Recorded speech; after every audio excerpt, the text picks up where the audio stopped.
Hi friends, welcome to Simis Nadan Kitchen and you're watching Simis Nadan Kitchen with Simi. ഇന്ന് ഞാൻ കാണിക്കാൻ പോകുന്നത് ഒരു ബ്യൂട്ടി ടിപ്പാണ്. ഒരു നാച്ചുറൽ ബ്ലീച്ച് എങ്ങനെയാണ് ഉണ്ടാക്കുന്നതെന്നാണ്.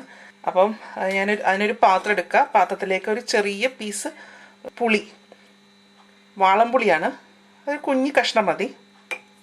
പിന്നെ വേണ്ടത് തൈരാണ്. അപ്പം ഞാൻ തൈര് നമുക്ക് മുഖത്ത് തേക്കാൻ എത്ര വേണമെന്ന് വെച്ച് കഴിഞ്ഞാൽ അത്രയും തൈരെടുക്കാം. ഒരു ടേബിൾ സ്പൂൺ തൈര് എടുത്തിട്ടുണ്ട്. ഇനി ഈ പുളി ഈ തൈരിൻ്റെ അകത്ത് കിടന്നിട്ട് നന്നായിട്ടൊന്ന് അലിയണം.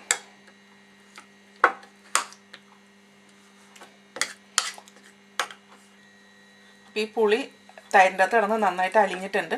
ഇനി ഇത് നന്നായിട്ടൊന്ന് മിക്സ് ചെയ്ത് ഈ പുളിയും തൈരും കൂടെ നന്നായിട്ട് മിക്സ് ആയിട്ടുണ്ട്. ഇനി ഇത് നമുക്ക് ഫേസിൽ അപ്ലൈ ചെയ്യാം.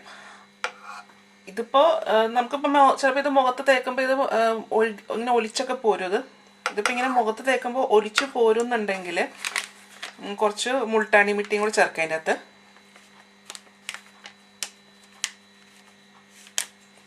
ഇച്ചിരി മുൾട്ടാനി മിട്ടിയും കൂടി ഇട്ടിട്ടുണ്ട്. ഇത് നന്നായിട്ട് മിക്സ് ചെയ്ത് കൊടുക്കാം. അപ്പം മുൾട്ടാനി മിട്ടി ചേർക്കുകയാണെന്നുണ്ടെങ്കിൽ അതങ്ങനെ ഒലിച്ചൊന്നും പോരത്തൊന്നുമില്ല. മുൾട്ടാനി മിട്ടി ചേർക്കേണ്ട ആവശ്യമൊന്നുമില്ല. അതിപ്പോൾ മുഖത്തൊന്ന് സെറ്റായിട്ടിരിക്കാൻ വേണ്ടിയിട്ടാണ് അത് ചേർക്കുന്നത്. തൈരും പുളിയും തന്നെ ചേർത്താലും മതി. ഇപ്പം നമ്മൾ വെള്ളം പോലത്തെ തൈരൊക്കെ ആണെന്നുണ്ടെങ്കിൽ അത് മുഖത്ത് തേച്ച് കഴിഞ്ഞാൽ ഇരിക്കത്തില്ലല്ലോ.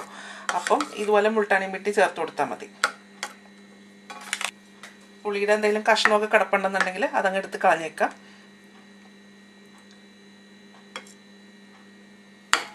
ഇപ്പോൾ ഫേസിലിടാനുള്ള ബ്ലീച്ച് റെഡി ആയിട്ടുണ്ട്. ഇത് ആദ്യമേ ഒന്ന് ടെസ്റ്റ് ചെയ്ത് നോക്കണം അലർജി ഉണ്ടോയെന്ന്. അപ്പോൾ അത് നമ്മുടെ കൈയുടെ ഇവിടെയോ അല്ലെങ്കിൽ ചെവിയുടെ ബാക്കിലോ ഒന്ന് തേച്ച് നോക്കാം.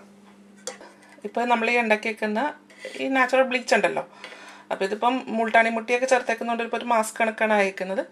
ഈ മാസ്ക് നമുക്ക് മുഖത്ത് ഒരു 15 തൊട്ട് 20 മിനിറ്റ് വരെ നമുക്ക് അപ്ലൈ ചെയ്യാം. അപ്പോൾ ഫേസിലും നെക്കിലും അപ്ലൈ ചെയ്യാം.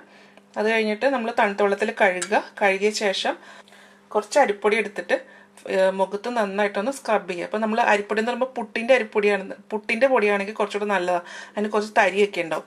അപ്പോൾ അത് വെച്ചിട്ട് ഒന്ന് ഫേസിലൊന്ന് നന്നായിട്ട് സ്ക്രബ് ചെയ്യുക. സ്ക്രബ് ചെയ്യുമ്പോഴത്തേക്ക് മുഖത്ത് ഡെഡ് സ്കിന്നൊക്കെ പെട്ടെന്ന് ഇളകി പൊക്കോളും. അപ്പോൾ ഫേസ് നല്ല ഫെയർ ആയിട്ട് വരും. അത് കഴിഞ്ഞിട്ട് വീണ്ടും ഒന്ന് തണുത്ത വെള്ളത്തിലൊന്ന് കഴുകുക. ഇതൊരു നാച്ചുറൽ ബ്ലീച്ച് അല്ലേ, ഇതിപ്പോൾ ഇതിൽ കെമിക്കലൊന്നുമില്ല. നമ്മൾ വീട്ടിലുള്ള സാധനം വെച്ച് തന്നെ നമുക്ക് ചെയ്യാവുന്ന ഒരു ബ്ലീച്ചാണിത്. അപ്പോൾ ഇതെല്ലാവരും ട്രൈ ചെയ്ത് നോക്കുക. അപ്പോൾ അടുത്ത ദിവസം അടുത്ത റെസിപ്പി ആയിട്ട് കാണാം. Thank you.